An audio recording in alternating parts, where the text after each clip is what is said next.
Hello दोस्तों, आप सभी को राधे राधे। कैसे हैं आप सभी मित्रों, आप सभी का सहयोग बहुत ही सराहनीय है।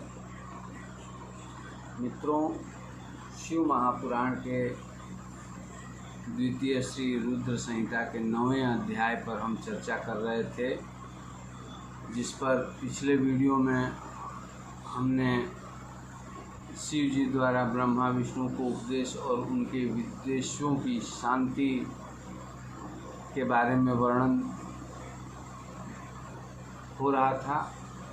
मित्रों, ब्रह्मा जी द्वारा बताया जा रहा था कि किस प्रकार से श्री हरि विष्णु जी की स्तुति से प्रसन्न होकर भगवान शंकर, भगवान महादेव प्रकट होकर के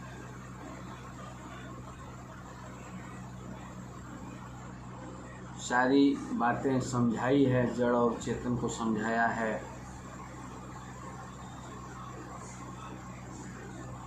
महादेव ने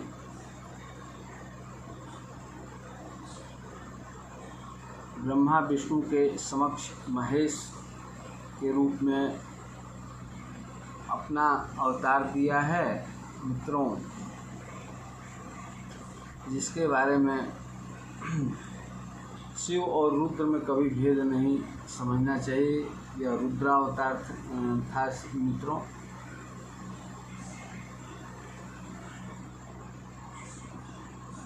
हाँ, कहीं कार्य में भेद हो सकता है, पर कारण में कभी भी भेद नहीं हो सकता है। शिव और रुद्र में कभी भी भेद समझना ही नहीं चाहिए। तो मित्रों, आगे महादेव जी द्वारा वर्णन किया गया कि अब मैं एक और गुप्त कहता हूँ। महादेव जी ने कहा श्री हरि विष्णु से और श्री ब्रह्मा जी से कि आप दोनों को एक गुप्त बात मैं बता रहा हूँ, उसको सुनिए। आप दोनों प्रकृति से उत्पन्न हुए हो। महादेव जी ने बताया कि श्री हरि विष्णु जी एवं श्री ब्रह्मा जी दोनों ही प्रकृति से ही उत्पन्न हुए हैं, किंतु यह रुद्र प्रकृति से नहीं उत्पन्न हुए हैं।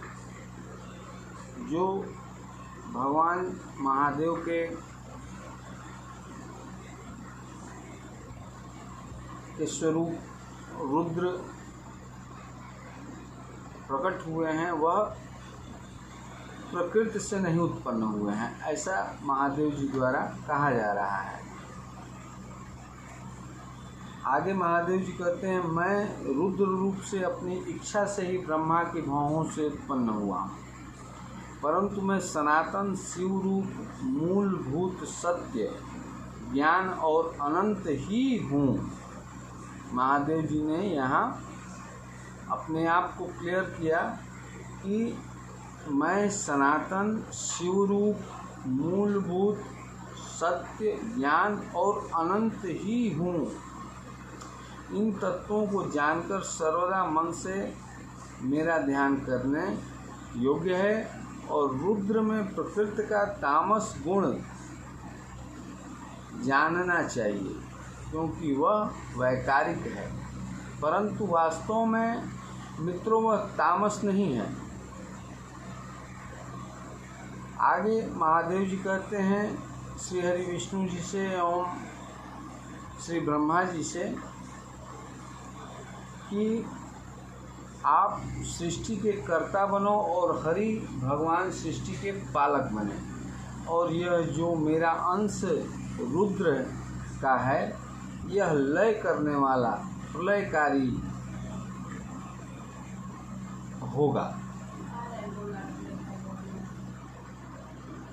तथा आगे महादेव जी कहते हैं कि तथा यह जो उमा नाम वाली परमेश्वरी प्रकृति देवी है, इसी की शक्ति वाग देवी अर्थात सरस्वती। वाग देवी का अर्थ होता है मित्रों सरस्वती। सरस्वती का एक ये भी नाम है। ब्रह्मा की अर्धांगिनी होंगी महादेव जी कहते हैं कि जो प्रकृति से ही उत्पन्न हुई हैं, प्रकृति की ही शक्ति हैं, वाग्देवी अर्थात सरस्वती, वह श्री ब्रह्मा जी की पत्नी के रूप में होंगी, और जो दूसरी शक्ति प्रकृति से उत्पन्न होगी वह लक्ष्मी रूप से सर्वदा विष्णु जी के आश्रय में रहेंगी, और वही कभी काली नाम से मेरे अंश को प्राप्त होंगी और कार्य सिद्धि के लिए यह ज्योति से प्रकट होंगी, तथा यह दोनों देवियां परम मंगलमय शक्तियां कहलाएंगी, जिनका कार्य होगा क्रमशः सृष्टि, स्थिति और संहार। हे श्री विष्णु जी, आप मेरी इस मंगलमय प्रकृति के अंश रूप लक्ष्मी को ग्रहण कर सारे कार्य करो, और हे श्री ब्रह्मा जी, आप वाणी वाग्देवी जिसको कहा गया है शिव महापुराण में,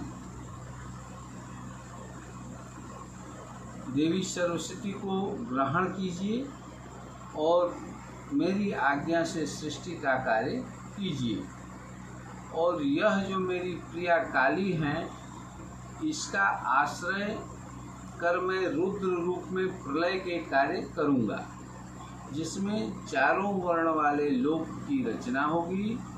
इसके अतिरिक्त आप और भी नाना प्रकार के कार्यों को करके सुख को प्राप्त करिए, जिसमें ज्ञान विज्ञान से युक्त लोगों का हित होवे, और मेरे हृदय में विष्णु जी और विष्णु जी के हृदय में मैं स्थित हूँ, जो मुझ में और विष्णु में अंतर नहीं जानता वही मेरा सच्चा भक्त है।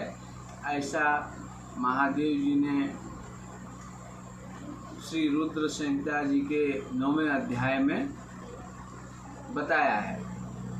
मित्रों, इस प्रकार शिव महापुराण का 9वें अध्याय का दूसरा भाग समाप्त होता है। अगले वीडियो में हम 10वें अध्याय पर व्याख्या करेंगे। मित्रों, ब्रह्मा विष्णु और रुद्रों का आयु काल कितना होता है इसके बारे में हम 10वें अध्याय में वर्णन करेंगे। तब तक आप सभी को राधे राधे, बहुत बहुत धन्यवाद। वीडियो को लाइक शेयर सब्सक्राइब अवश्य करें मित्रों। आप सभी को बहुत बहुत साधुवाद।